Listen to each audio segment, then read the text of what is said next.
اچھا، کچھ لوگ کہتے ہیں کہ قرآن پاک کی آیات کو ہم کہتے ہیں قرآن پاک جیسا کہ کہتے ہیں شفا ہے، تو ہم تو اس آیات کو جو ہے نا وہ پہنتے ہیں، تو دیکھیں حدیث کی کسی کتاب میں یہ صراحت نہیں کہ کسی صحابی نے کبھی کوئی تعویذ پہنا ہو ٹھیک ہے. یا اللہ کے نبی علیہ الصلوۃ والسلام نے کسی کو تعویذ دیا ہو۔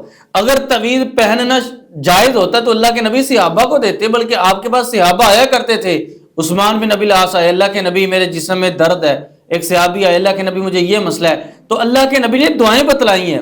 اور اسی طرح مسلمانوں کے جرنیل خالد بن ولید رضی اللہ تعالیٰ عنہ کے نبی کے پاس ہے، اللہ کے نبی مجھے خوف کی بیماری لاحق ہو گئی ہے، تو اللہ کے نبی نے وہاں پہ دعا بتائی ہے، اللہم انی اعوذ بک من الہم والحزن۔ ایک صحابی اللہ کے نبی کے پاس ہے، اللہ کے نبی جب سے میں مسلمان ہوا ہوں میرے جسم میں دردیں شروع ہو گئی ہیں، تو آپ نے تو نہیں بتایا کہ یہ تعویذ پہن لو دردیں ختم ہو جائیں گی، بلکہ آپ نے فرمایا کہ تم یہ دم کرو۔ اللہ کے نبی نے دم بتایا ہے۔ تو احادیث سے واضح پتہ چلتا ہے کہ اللہ کے نبی نے جب کسی صحابی کو نہیں بتایا تو آپ نے پڑھنے کے لیے بتایا ہے، تو اس لیے قرآنی آیات کو پڑھ کے دم کرنا چاہیے، نہ کہ لٹکانا چاہیے۔